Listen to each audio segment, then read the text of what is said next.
মাঠে মাঠে ধান কাটায় ব্যস্ত মেহেরপুরের কৃষকেরা। এবার ফলন ভালো হওয়ায় খুশি তারা।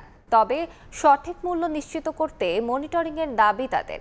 এ বিষয়ে বিস্তারিত জানাতে সরাসরি যুক্ত হচ্ছেন সহকর্মী বেনিয়ামিন। যাচ্ছি তার কাছে।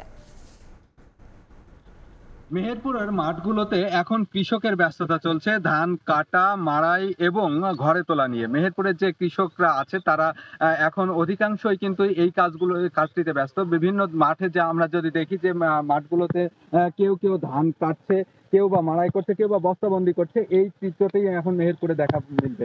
মেহেরপুরে 10,000 প্রায় 10,000 হেক্টর জমিতে ধান আবাদ হয়েছে।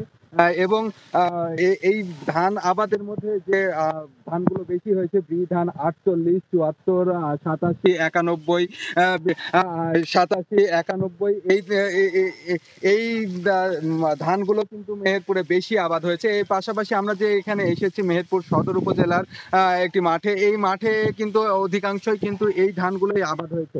আমরা আমরা যে ধান একজন কৃষকের আবাদ দেখছি, তিনি রড মিনিকেট নামে একটি ধান আবাদ করেছেন এবং এই ধানটিতে তিনি বলছেন যে 25 থেকে 30 মণ ধান আবাদ হবে। অন্যান্য ধানগুলোতে কিন্তু আসলে 17, 18 থেকে শুরু করে 30 মণ পর্যন্ত ধান আবাদ হচ্ছে এবং এই ধান আবাদের ক্ষেত্রে কৃষকরা যেটি জানাচ্ছেন যে হচ্ছে এবার কিন্তু আসলে বেশি ঝড় বৃষ্টি কিংবা আবহাওয়া যে বৈরিতা সেটি এবার লক্ষ্য করেনি।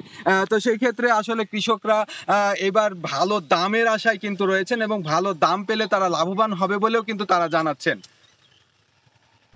এই ছিল মেহেরপুরের সর্বশেষ ধান কাটার খবর। সরাসরি যুক্ত ছিলাম মেহেরপুরে।